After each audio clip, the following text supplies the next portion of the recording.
Good morning, everybody, to a brand new day. Well, the guys are all here right now, and we've been getting everything in order of what their task's going to be this morning. Pretty much just picking up where they left off. So I've got Joel started on how I want the tile to be finished up in the area where he's at over in one of the guest room CRs. And then the small guest room CR right here, we have enough of this tile here. We have enough of the different colors of tile.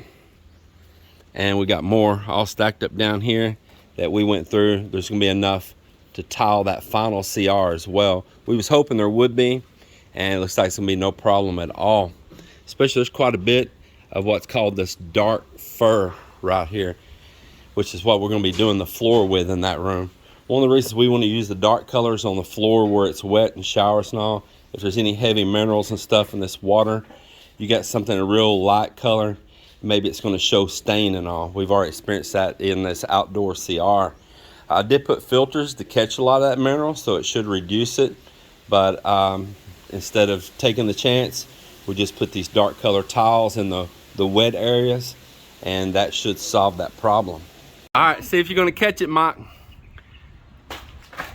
Woohoo! Good, like a football. You going quarterback now? Man.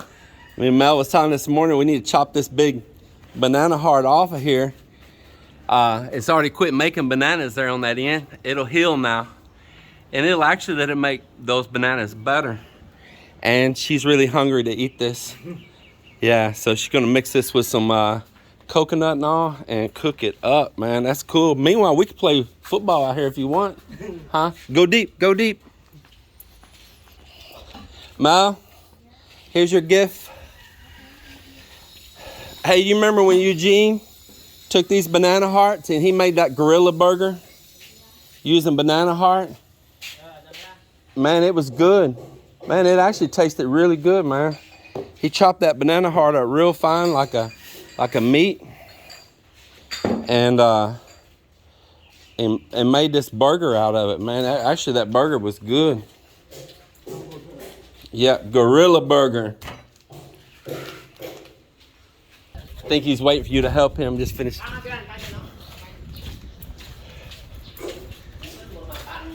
Yeah, we need that ladder.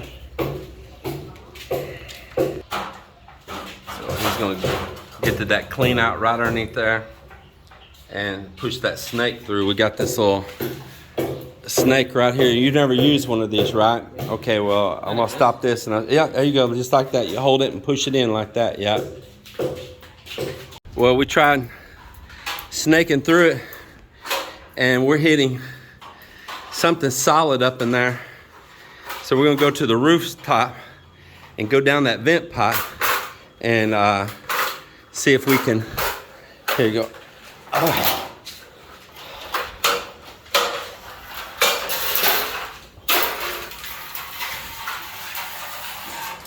The snake's got a, if I can get a hold of it there, it's got a sharp point here, and it's not like a metal type sharp, plastic, but it would definitely hit into something up in there, and I'd have to yank pretty hard to dislodge it back from it.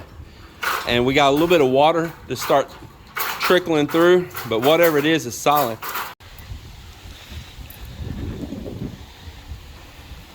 So as you can see, we're a pretty long ways up here, and in this column right here is that vent pipe. You can see it right there. There it is right there. So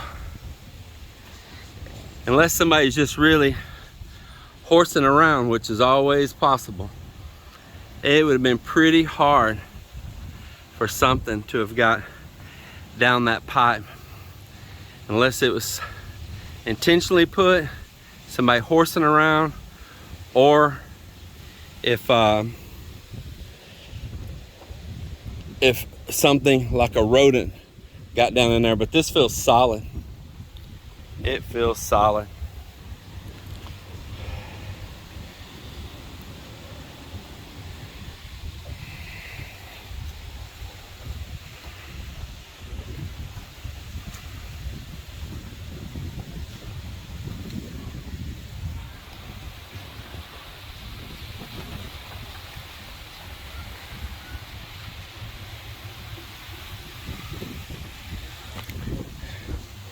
We've never built the staircase up here to this deck where the pergola's getting built because it's too dangerous right now without safety rails and stuff up here. And so we didn't want to access for anybody to get here. Thing is, Melinda come up here. When she comes, the kids think, oh, Melinda's here, we can go also. And then once they start going, they keep going. So we just have it where there's no access unless we get one of these long ladders out.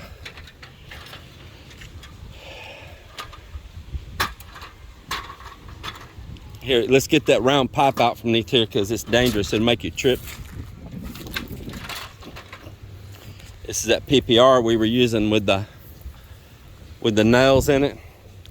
And it was hooking into something, and little pieces of feather and like some fleshy like stuff was coming up, and that water smells horrendous.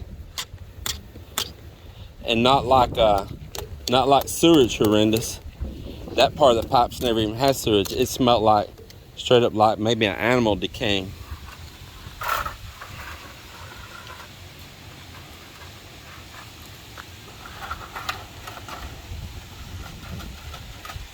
It's already hitting something? How far down? Not that far? Like that, sir. Oh, you're already that far down? Wow, you went down in there quick.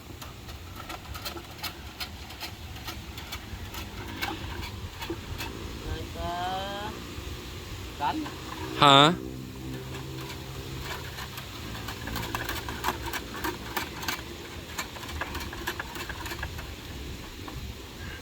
So we're up here and I removed all the paper filters so they don't get damaged.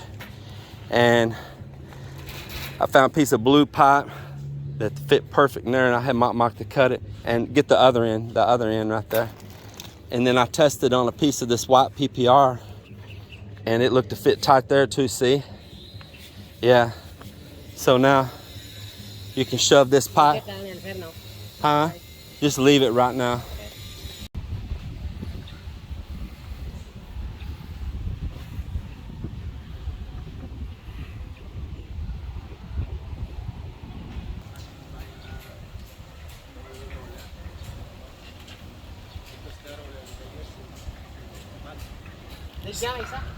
All right.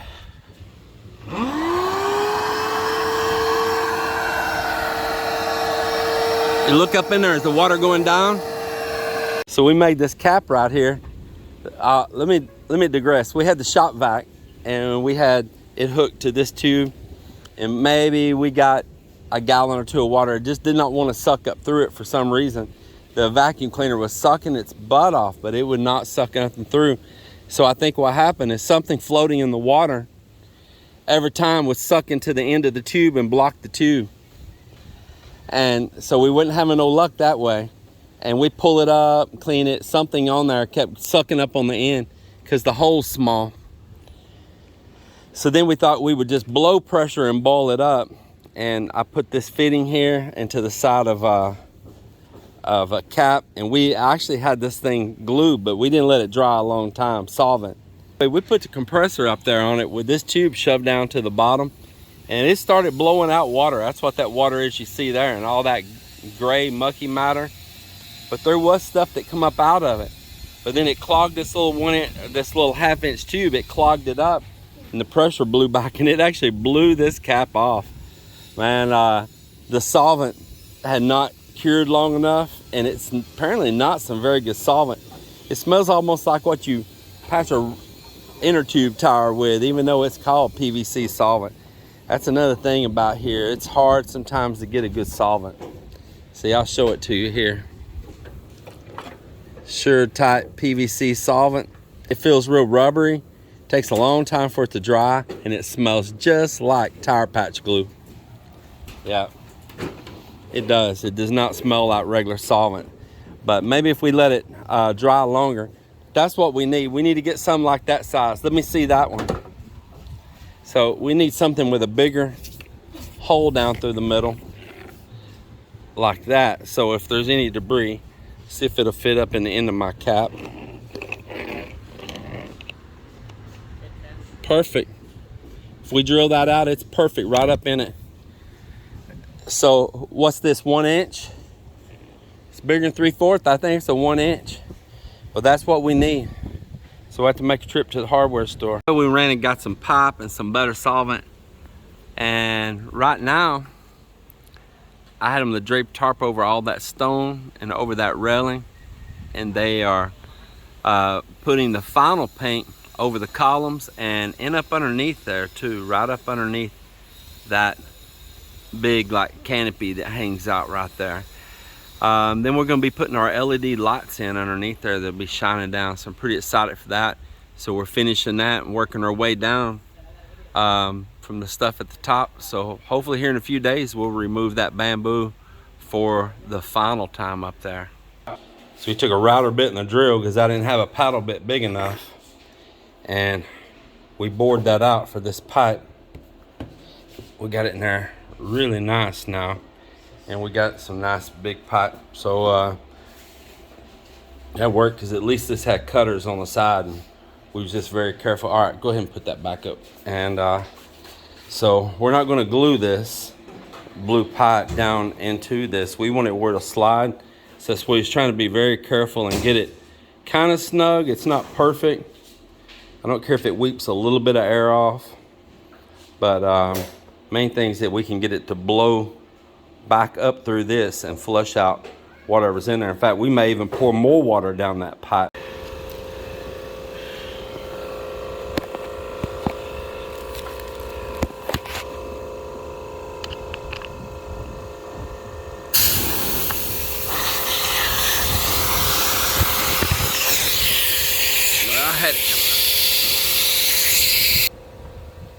You see a lot more of that gray shit come out? Okay. Like cement color, you know? All those pieces come out also?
Well, we still don't have an answer what it is down in that pipe. Whatever it is solid. We didn't get it recorded because it was so hot up there, the camera was overheating and shutting off. And what we did find is some little pieces of like slag concrete, which is even weird that would be in there. Looks like it's been like went in there in water because it was like pebble shaped, not like some dry flakes that fell from somewhere. It's like it'd been down in there from day one. Shot up through that pipe, and we picked up different pieces off the concrete that shot out in the water. And there was a lot of water shot out a couple times that we did not get recorded. As say, the camera kept overheating on the roof. So we took a piece of rebar and welded.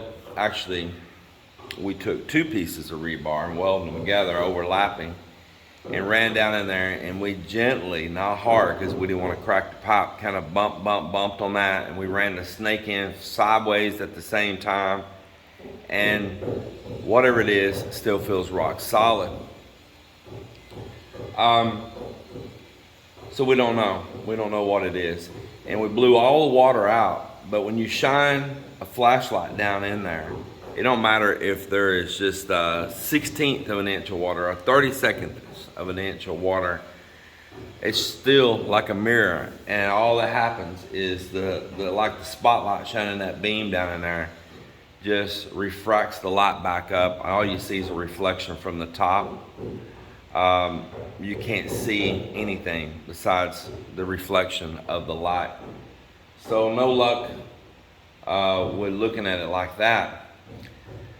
So what I have done is I came down and I jumped on Lazada, and I've actually found a long snake endoscope camera that you can run like down in a tube or inside of a motor or whatever you're wanting to look inside of.